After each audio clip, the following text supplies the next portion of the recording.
Maintenant qu'on a vu le budget pour aller aux îles Féroé, bah y a quoi à faire là-bas. Eh bien dans cette vidéo je te conseille 3 villages à absolument visiter. C'est parti. En premier, on se retrouve dans le charmant petit village de Saksun et...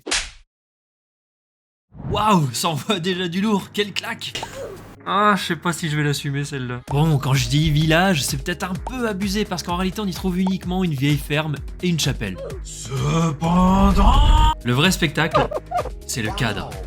Impossible de retranscrire l'ambiance en vidéo. Des bâtiments traditionnels au toit d'herbe, entourés de montagnes gigantesques, une plage de sable noir et des sentiers de randonnée avec des points de vue complètement fous. Sur place, tu peux aussi visiter un petit musée payant pour découvrir la vie des paysans féringiens au XXe siècle. Et surtout, plus bas, il y a une roulotte où tu peux boire un café avec la vue sur le lac. Alors, franchement, c'est magique. Allez, suite sur le deuxième village.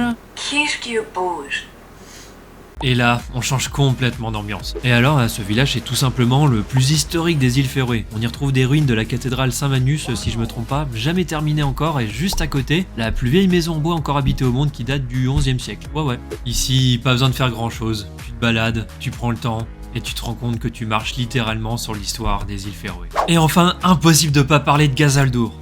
J'espère que je l'ai bien dit celui-là. C'est le village carte postale des îles Féroé. Avant, il était accessible qu'à pied, mais depuis quelques années, un tunnel permet d'y accéder en voiture. On y trouve de charmants cottages où loger, et on peut déjà y croiser les fameux macaremoines. Non, regardez-moi là, ces petites bouilles sont trop choupettes.